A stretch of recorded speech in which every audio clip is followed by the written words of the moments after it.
शरद पवारांच्या राष्ट्रवादीचे ठाण्यातले नेते अभिजित पवार यांनी केवळ 48 तासातच घर वापसी केलेली आहे।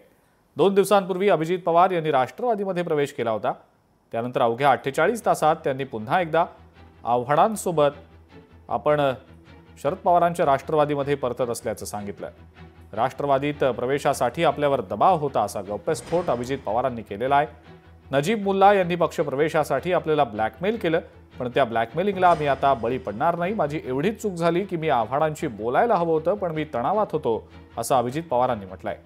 अभिजित पवार हे जितेंद्र आव्हाडांचे निकटवर्तीय मानले जातात। आव्हाडांचे विश्वासू अशी त्यांची ओळख आहे।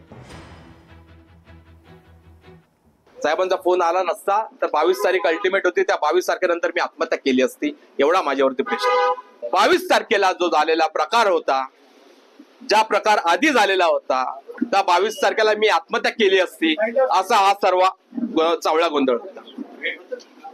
ज्या पद्धतीचं राजकारण या महाराष्ट्रात चालू आहे, ज्या पद्धतीने नजीब मुल्लाने मला ब्लॅकमेल केले, त्या ब्लॅकमेलिंगला मी बळी पडणार नाही।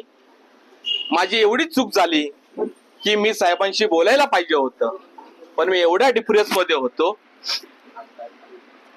त्यामुळे हा सगळा प्रकार झालेला आहे। मला काय बोलायचं नाही, हे सांगितलं ना तोंडावर एका दिवसातच। जेव्हा सत्य समोर आलो तेव्हा मी कशाला अजून बोलू, म्हणजे लोकांना वाटायला की हाच करतोय। मला काही करायचं नाही, पण अजित दादांनी डोळे उघडावेत। आता मी उगाच नाही अजित दादांवर बोलायचो, आम्हाला त्रास होतो। आमच्या इन्क्वायऱ्या होणार आहे, याला सांगतो जितेंद्र आव्हाडची इन्क्वायरी होणार आहे। अरे मी काय भिंतत कोणाचा खून नाही केला, मी कोणाला आत्महत्या करायला नाही लावली। करा इन्क्वायरी, एक तुझी होती आणि एक माझी होते।